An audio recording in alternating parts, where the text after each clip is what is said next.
दोस्तों आपको मालूम ही होगा कि अपने ही छोटे छोटे और मासूम बच्चों का बेदर्दी से रेप करके उनका बेदर्दी से गोश्त खाने वालों ने ईरान के खिलाफ एप्स्टीन वार शुरू कर दी थी, जो कि ताहाल जारी है। पूरी दुनिया के सामने इन्होंने एप्स्टीन वार को ऑपरेशन एपिक फ्यूरी और रोर लाइन का नाम दे रखा था, लेकिन असल में ये एप्स्टीन वार ही है, पूरी दुनिया जानती है। मौजू ऐसा है कि इस पे पूरा दिन बात हो सकती है, लोग अपनी विचारधारा कर भी रहे हैं, लेकिन हम इस एप्स्टीन वार के मुख्तलिफ और अहम पहलुओं पर अपनी मुख्तसर अंदाज में विचारधारा करते हुए इन बच्चे खाने वाले भोसड़ी वालों को अपने मखसूस अंदाज में मखसूस किस्म का ट्रिब्यूट देने की कोशिश करेंगे। दोस्तों वैसे तो मल्टीपल फैक्टर्स हैं जिस वजह से इंसानी बच्चों का रेप करके उनका बेदर्दी से गोश्त खाने वालों ने ईरान के खिलाफ एप्स्टीन वार शुरू कर दी, लेकिन उनमें से एक फैक्टर ये कि ये ससुर के नाती हस्बे रवायत इस दफा भी अपना घटिया किस्म का ज्ञान फैलते हुए बड़ी डिटाई और बेशर्मी से कह रहे हैं कि हम तो पीस बांटने आए हैं, सुकून चाहते हैं, जबकि हिस्टोरिकली देखा जाए तो सुकून और पीस के नाम पे इन ससुर के नातियों के सूट केस जंगों से ही भरे हुए हैं। भोसड़ी वाले कहते हैं कि हम तो पीस को डिफेंड करने आए हैं, लेकिन जहां पे भी गए हैं ससुर के नातियों ने पीस को सिरे से ही गायब करके रख दिया। इनकी पीस प्रेस कॉन्फ्रेंस तभी स्केजुलाइज होती है जब ये किसी भी कंट्री के खिलाफ पहले ही वार स्केड्यूल कर चुके होते हैं ससुर के नाती। भोसड़ी वाले कहते हैं कि पूरी दुनिया में रूल्स हर किसी के लिए एक जैसी होते हैं, लेकिन इनकी अपनी पॉकेट में एक खुफिया अपनी ही प्राइवेट रूल बुक होती है, जिसमें इन्होंने पहले से लिख छोड़ा होता है कि किस कंट्री का कब और कहां और कैसे खाना खराब करना है ससुर के नातियों ने। इनके हिसाब से फ्रीडम डिफेंड करना जरूरी होता है, लेकिन हर जगह टैंक्स और मिसाइल लेके खुद ही पहुंच जाते हैं। मासूम बच्चों का गोश्त खाने वाले यूनिटी और ह्यूमैनिटी की बात तो करते हैं, लेकिन इसी ह्यूमैनिटी का खाना खराब करने के लिए साथ साथ वार मैप्स भी ड्रा कर रहे होते हैं। भोसड़ी वाले कहते हैं कि हम तो हर जगह पीस का बैनर लेके ही मार्च करते हैं, लेकिन इस पीस बैनर मार्च के पीछे इनकी आर्मी भी मार्च कर रही होती है। ससुर के नाती न्यूट्रलिटी का क्लेम तो करते हैं, लेकिन इसी न्यूट्रलिटी के बहाने आउटकम्स खुद ही लिख रहे होते हैं। इनका एथिक्स पर लेक्चर देना ऐसे ही होता है जैसे कोई पॉकेट मार ऑनेस्टी पर बात कर रहा हो। भोसड़ी वाले खुद को ही जबरदस्ती गार्डियंस ऑफ पीस समझकर हर जगह अपना थोबड़ा लेके पहुंच जाते हैं, जबकि पूरी दुनिया में पीस उसी वक्त होता है जब ये so called guardians of peace छुट्टी पर होते हैं। भोसड़ी वाले पूरी दुनिया में अरेंज फैलाने के लिए रीअरेंज फैलाई जा रहे हैं ससुर के नाती। पूरी दुनिया में इन्होंने अपने so called new world order के नाम पर हर जगह डिसऑर्डर ही फैलाया है, क्योंकि दुनिया में इनका किसी भी मुल्क की मदद करना ऐसी ही है जैसे किसी का घर उसकी मर्जी के बगैर ही बंदा रीअरेंज करना शुरू कर दे। और इसी रीअरेंज के बहाने इन्होंने हर साल डेफिनेशन ऑफ पीस को ही बदल कर रख दिया, क्योंकि पीस मेकर की जगह हर जगह ट्रबल्स मेकर बने होते हैं और पीस एक्सपोर्ट करने की जगह ससुर के नाती क्योस ही एक्सपोर्ट करते रहते हैं। तो इराक की तरह ईरान में भी न्यूक्लियर एसेट्स को डिस्ट्रॉय करने के बहाने अपनी so called war of peace वाले फैक्टर के बाद इनका बिजनेस फैक्टर भी सामने आ रहा है, क्योंकि अपने बच्चों का गोश्त खाने वाले बाद में दूसरों के बच्चों को बेदर्दी से मारना शुरू कर देते हैं। तो पहली जंगों की तरह एप्स्टीन वार के जरिए से भी इन ससुर के नातियों ने पूरी दुनिया में कामयाबी से ये इंपैक्ट क्रिएट कर दिया है कि अपने बच्चों को हमसे बचाने के लिए हमसे ही असला खरीद लिए। नहीं तो आपको मालूम है कि हम तो अपने बच्चों का रेप करके उनको खा जाते हैं, तो आपके बच्चों को भी मार सकते हैं। तो पूरी दुनिया में अपने बच्चों को इन ससुर के नातियों से बचाने के लिए इन्हीं से असला खरीदने वाली दौड़ लग चुकी है। तो पूरी दुनिया इस वक्त अपनी मिलिटराइजेशन और वेपन इंडस्ट्री को इंक्रीज करते करते इन ससुर के नातियों की वेपन इंडस्ट्री को एक दफा फिर से बूस्ट अप करनी शुरू हो चुकी है, और ये ससुर के नाती अच्छा खासा रोकड़ा इकट्ठा किए जा रहे हैं। धंधा है पर गंदा है। इसी तरह जैसे ही ईरान ने स्ट्रेट ऑफ हॉर्मुज़ को ब्लॉक किया, तो पूरी दुनिया में अवेलेबिलिटी इंपैक्ट होने के साथ साथ ऑयल की प्राइसेस इतनी ज्यादा बढ़ चुकी हैं कि हर जगह आवाम के ठीक ठाक लगे पड़े हैं। दूसरी तरफ डोनाल्ड ट्रंपवा के सुपुत्र भोसड़ी वाले बैरन ट्रंपवा ने ही खाली अकेले $30 मिलियन का ऑयल बाय कर रखा था एप्स्टीन वार शुरू होने से पहले ही। तो यहीं से अंदाजा लगा लें कि इन सब ससुर के नातियों ने यहां से कितना माल बनाया होगा। इसी तरह इन ससुर के नातियों के दिमाग में कॉलोनाइजेशन और एक्सपेंशन का कीड़ा कचरा और भोसड़ा ऐसा भरा हुआ है कि बच्चों का गोश्त खाने वाले चाहते हैं कि बाकी सारे इंसान तो दुनिया से वैसे ही खत्म हो जाएं और ये अकेले ही बलात्कारी खुले सांडों की तरह पूरी दुनिया में घूमते रहें और पूरी दुनिया पर कब्जा कर लें, क्योंकि इस्लाम के पीछे तो वैसे ही पड़े हुए हैं। वेनेजुएला के सदर को भी उठा लिया है। भाई साहब भारत का भी नंबर लगेगा, क्योंकि टैरिफ लग रहे हैं, पता नहीं क्या क्या किए जा रहे हैं। तुर्की का नंबर भी लगने वाला है। चाइना, रशिया और ग्रीनलैंड के पीछे भी पड़े हुए हैं। नहीं यकीन आता तो इस ससुर के नाती नेतन्याहू की वीडियो देख ही लो। If you take away the Soviet Union and its chief proxy, the PLO, international terrorism would collapse. If you take out Saddam, I guarantee you that it will have enormous positive reverberations on the region. Libya is, while no one is watching, trying very rapidly to build an atomic bomb capability. By the way, what are we doing with Greenland? We got to do something with Greenland. उसके बाद Epstein files के जरिए से भी ये बात सामने आई है कि ये सारे बलात्कारी मुनाल और बाल नामी शैतान की ही पूजा करते हैं, उन्हीं के भक्त हैं और उन्हीं को खुश करने के लिए अपने मासूम बच्चों का रेप करके उनका गोश्त खाते थे और उन्हीं के सामने बलि चढ़ा देते थे। बाल और मुनाल की ही खुशनुदी के लिए पूरी दुनिया में आकार मचा के रखे हुए हैं और उन्हीं की एक्सपेंशन के लिए ये मुसलमानों को अपना सबसे बड़ा हरीफ समझते हैं। लेकिन इन ससुर के नातियों को नहीं पता कि इस्लाम की खूबसूरती है कि उसको जितना दबाया जाता है वो उतना ही फैलता है।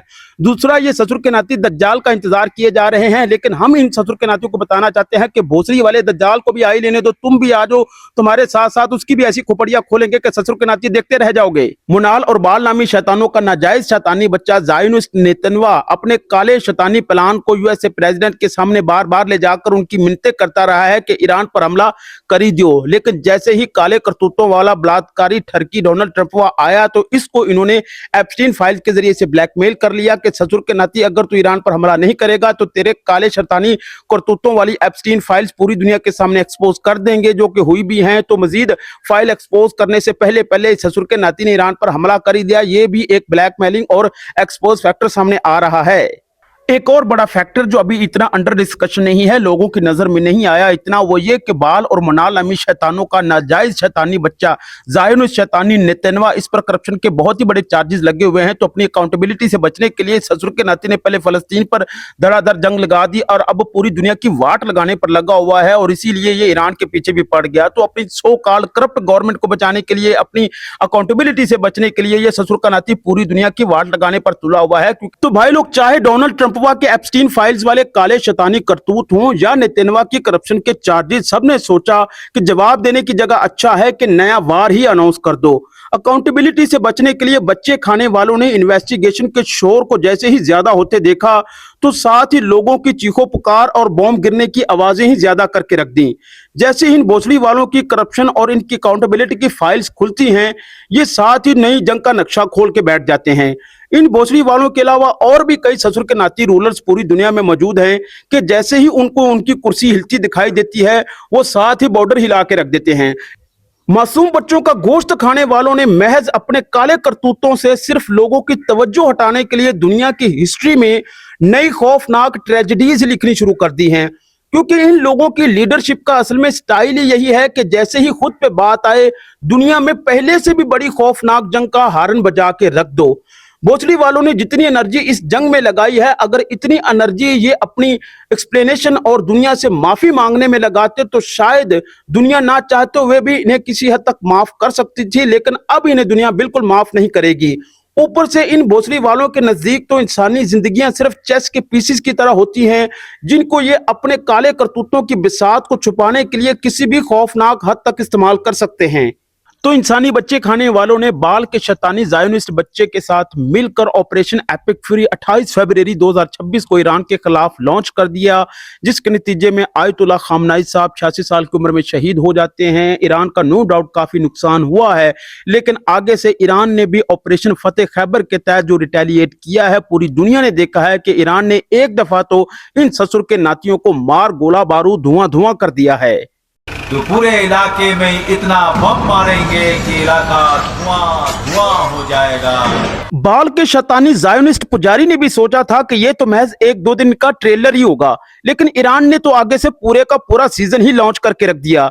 इनके क्विक ऑपरेशन को ईरान ने एंडलेस अपडेट में कन्वर्ट कर दिया है, क्योंकि इन ससुर के नातियों के वीकेंड प्रोजेक्ट पर ईरान ठीक ठाक ओवर टाइम लगा रहा है। पूरी दुनिया देख रही है कि ये ससुर के नाती एक दफा तो कहने पर मजबूर हो ही चुके हैं कि ये तो साला एकदम ब्लंडर हुई गवा। भारी मिस्टेक हो गया सर, एकदम ब्लंडर हो गया। ये तो ससुरा होना ही था, क्योंकि इन्होंने ईरान को बहुत ज्यादा अंडर एस्टिमेट किया, लेकिन आगे से ईरान ने उतना ही ओवर डिलीवर किया है और इनकी खोपड़ियां घूम चुकी है। द ससुर का नाती enters in the war like a boss. Now बच्चा खाने वाले want to know how to exit gracefully. बच्चे खाने वाले जंग में बॉस की तरह इंटर हुए थे, लेकिन अब ससुर के नाती चाहते हैं कि हमें ग्रेसफुली एग्जिट मिल सके, लेकिन ईरान आगे से कह रहा है कि हम तुमको ना ही छोड़ेंगे, तुमसे ना हो पाएगा, तुम्हारे लक्षण हमको ना ही ठीक लागे। क्योंकि ईरान ने इनके शॉर्ट टर्म वीजे को लॉन्ग टर्म वीजे में कन्वर्ट कर दिया है। क्योंकि बच्चे खाने वालों ने अपने तौर पर कैलकुलेशन ऑफ रिस्क तो की होगी, लेकिन ईरान ने आगे से नए और पुराने मिसाइल ठोक ठोक कर बलात्कारियों की ऐसी मती मार दी है कि इनका calculator of risk he hang हो गया है। क्योंकि बलात्कारियों ने प्लानिंग फेस तो तैयार किया था, लेकिन बच्चे खाने वालों को आगे से ऐसा रिएक्शन फेस देखने को मिलेगा ये इन्होंने सोचा ही नहीं था। तो पूरी दुनिया के सामने जो एक दफा हेडलाइंस मेकर बने हुए थे, अब पूरी दुनिया के सामने अपना डैमेज कंट्रोल करने में भी लगे हुए हैं ससुर के नाती। कुछ मुंह में घुसेड़ा, उसके बाद गले को उधेड़ के नाक से बाहर निकाला, उसके बाद मेरी बत्ती गुल हो गई। इस इंसानियत सोच जंग का आगाज करने से पहले और जंग के दौरान भी हर जगह रजीम चेंज का ही ढिंढोरा पीटते जा रहे हैं। रजीम चेंज को तो इन ससुर के नातियों ने बच्चों का खेल बना के रखा हुआ है। जबकि आयतुल्ला खामनाई साहब की शहादत के बाद उनके बेटे को ही सुप्रीम लीडर बना दिया गया, जिसके बाद बच्चे खाने वालों का ईरान में रजीम चेंज का सपना भी एक दफा टूट गया।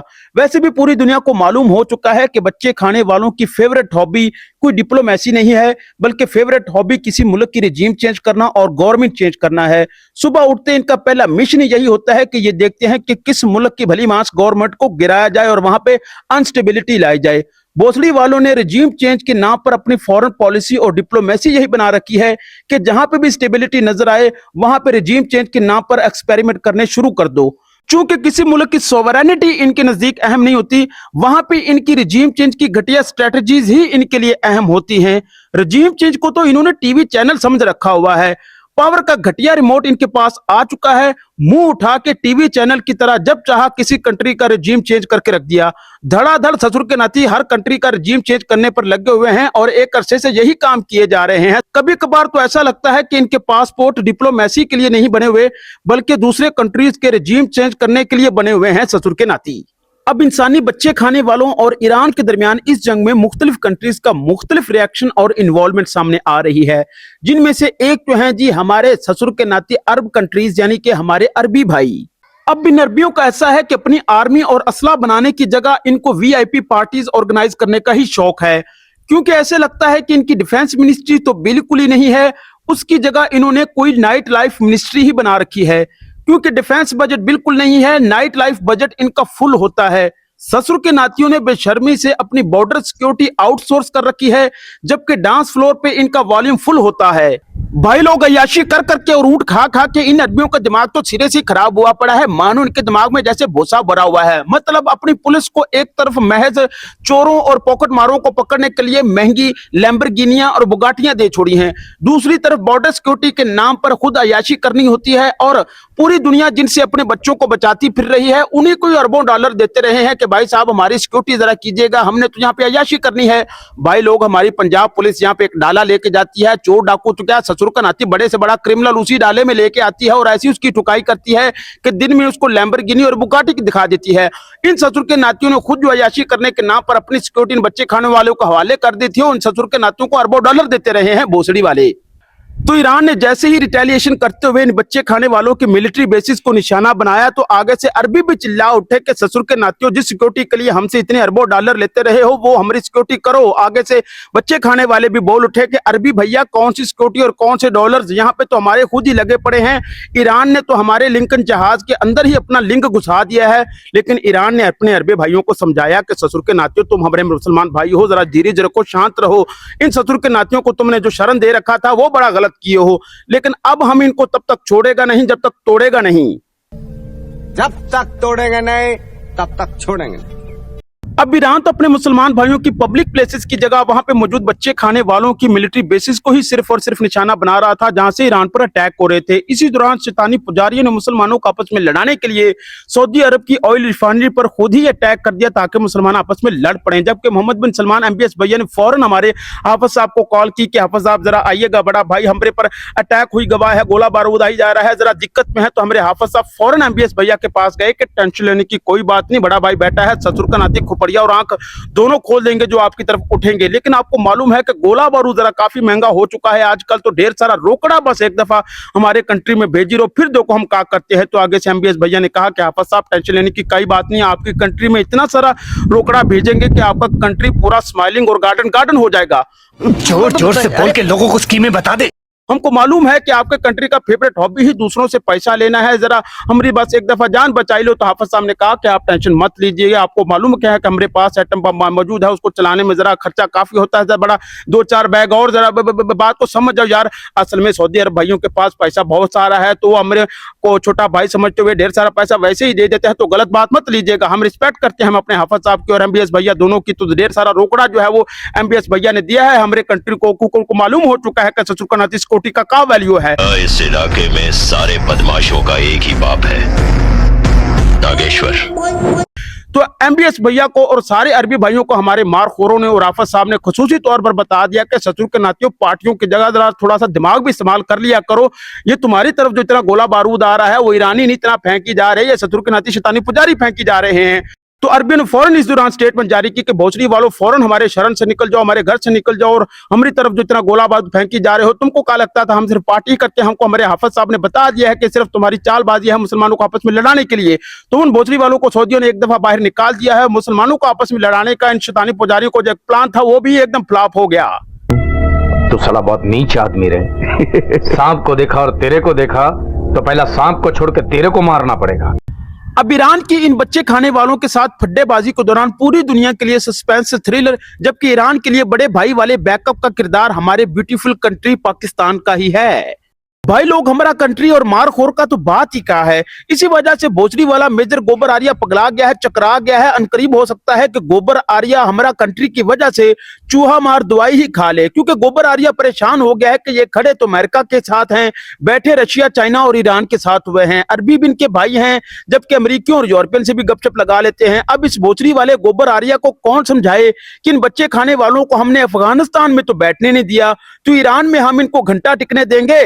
Then there is Afghanistan. Why are we not winning in Afghanistan? One word, Pakistan. भाई लोग ईरान हमारा फुल टाइम इस्लामी भाई मुल्क है। कन्वर्सेशन चाहे हाइड रहती है लेकिन नोटिफिकेशन फुल टाइम ऑन रहते हैं। अरबियों को भी कंट्रोल किया हुआ था। एमबीएस भैया भी खुश हो गए, सिक्योरिटी के पोर्टस पता चल गई और ढेर सारा रोकड़ा भी उन्होंने दे दिया। ईरान को फुल टाइम सपोर्ट और बैकअप था, इसी वजह से उनकी डिप्लोमेटिक यूएन में बोले कि thank you so much Russia, China और beautiful Pakistan. We also wish to express our appreciation to Algeria, Pakistan, China and the Russian Federation for their support in convening. रही बात नोबेल प्राइज की, तो हमारा PM के कहने पे तो उसका घर का जोर ही उसकी बात ना माने, तो उनके कहने पे कौन सा इसको नोबेल प्राइज मिल जाना था। ये तो बच्चा खाने वाला जबरदस्ती हमारा पीएम के पीछे पड़ा हुआ था, तो हमारा पीएम ने जरा बोल दिया, नहीं तो उनको मालूम था जैसे इसके काले करतूत हैं ससुर के नाती के।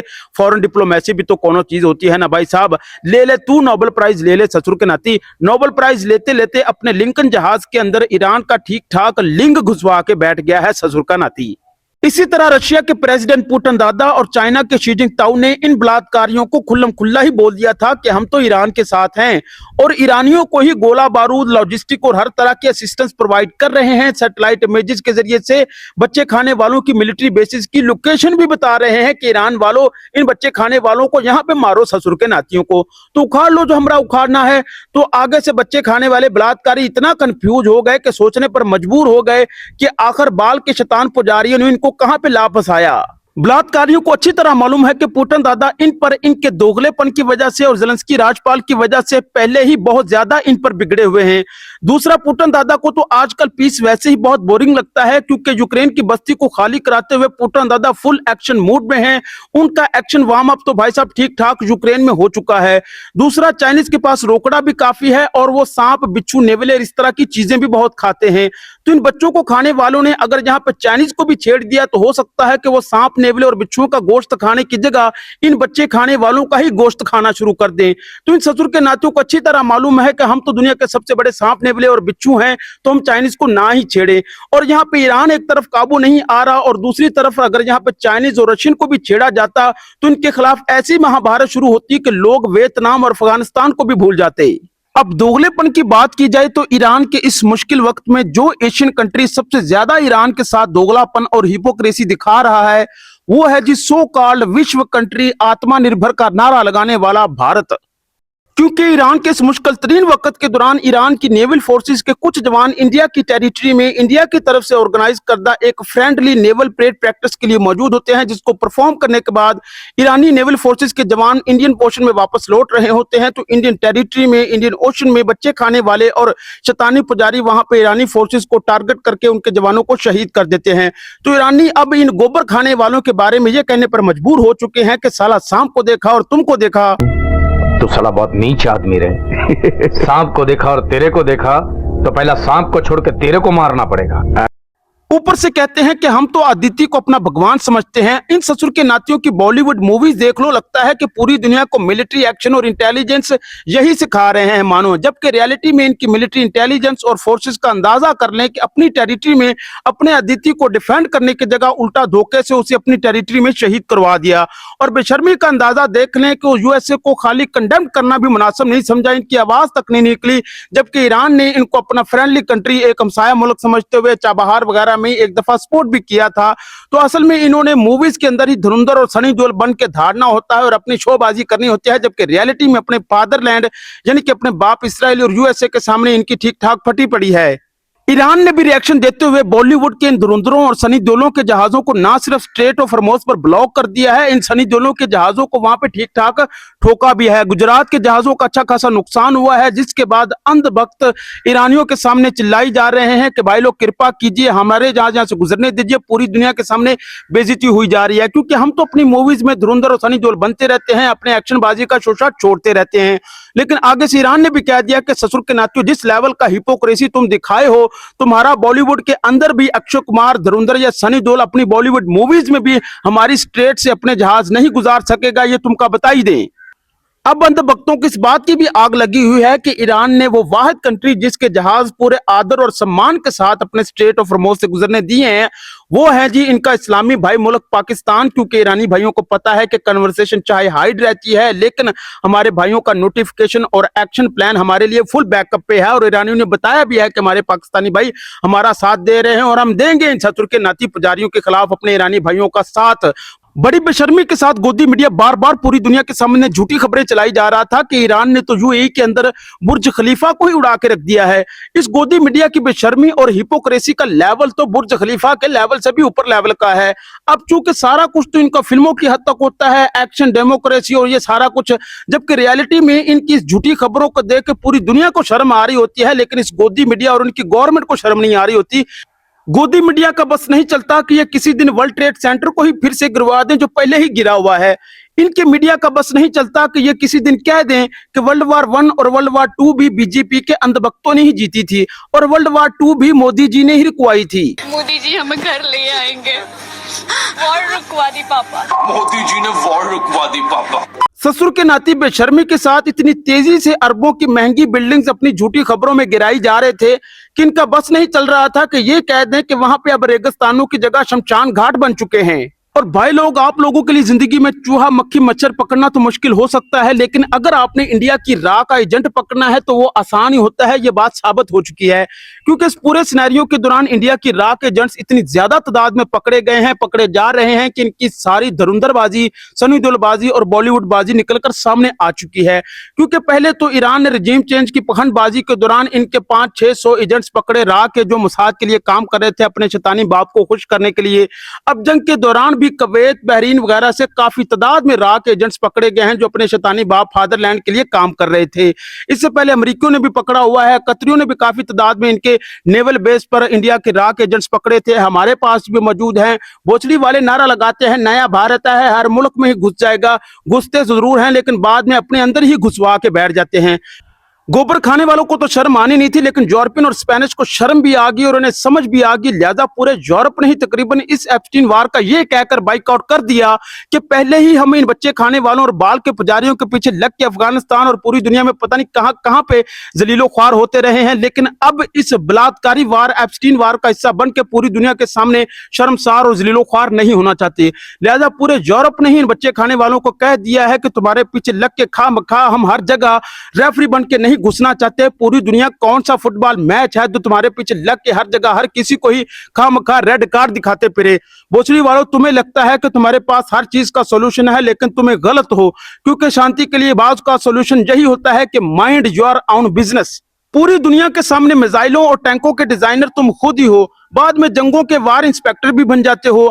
पूरी दुनिया के सामने प्राउडली अपने टैंकों का परेड करते हो और दूसरों की टैंकों के परेड के वक्त तुम्हें ट्रैफिक रूल्स याद आ जाते हैं ससुर के नातियों। अब चूंकि इस पूरे सिनेरियो में सिर्फ और सिर्फ नॉर्थ कोरिया के किम जोंग उन भैया ही काफी बोर हो रहे हैं, क्योंकि उनकी फेवरेट मूवी है गैंग्स ऑफ वासीपुर। और किम जोंग उन भैया ने तो इन बच्चे खाने वालों को कई दफा कह दिया था कि तुमको वार वाला कीड़ा इतना ही ज्यादा तंग करता है तो जरा एक टूटा फूटा मिसाइल गलती से भी हमारी तरफ फेंक के देखो, वार एक्साइटमेंट वाला खुजली तुम्हारा हमेशा के लिए खत्म करके रख दूंगा।